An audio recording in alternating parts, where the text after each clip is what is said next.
Hello friend, Radhe Radhe. मैं मंजू गिरी अपने चैनल पर आप सभी का बहुत बहुत स्वागत करती हूँ। तो फ्रेंड, मैं आप सभी के बीच एक बहुत मज़ेदार चुटकुला गीत लेकर आई हूँ। गीत सुनना जैसा भी लगे कमेंट में ज़रूर बताना।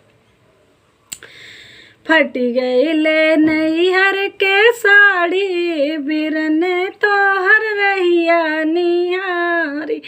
फटी गई ले नैहर के साड़ी, बिरन तोहरी रहिया निहारी।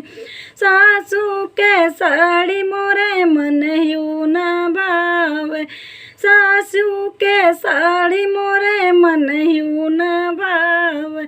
नैहर में मम्मी मोर प्यारी, बिरन तोहरी रहिया निहारी। नैहर में मम्मी मोर प्यारी, बिरन तोहरी रहिया निहारी।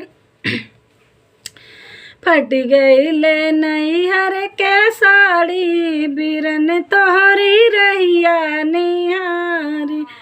जठनी के साड़ी मोरे मन ह्यू न भावे, जठनी के साड़ी मोरे मन ही न भावे। नैहर में भाभी मोर प्यारी, बिरन तोहरी रहिया निहारी। नैहर में भाभी मोरी प्यारी, बिरन तोहरी रहिया निहारी। फट गई ले नैहर के साड़ी, बिरन तोहरी रहिया निहारी। ननदी के साड़ी मोरे मन ह्यू न भावे, ननदी के साड़ी मोरे मन ह्यू न भावे। नैहर में दीदी मोर प्यारी, बिरन तोहरी रहिया निहारी। नैहर में दीदी मोर प्यारी, बिरन तोहर रहिया निहारी।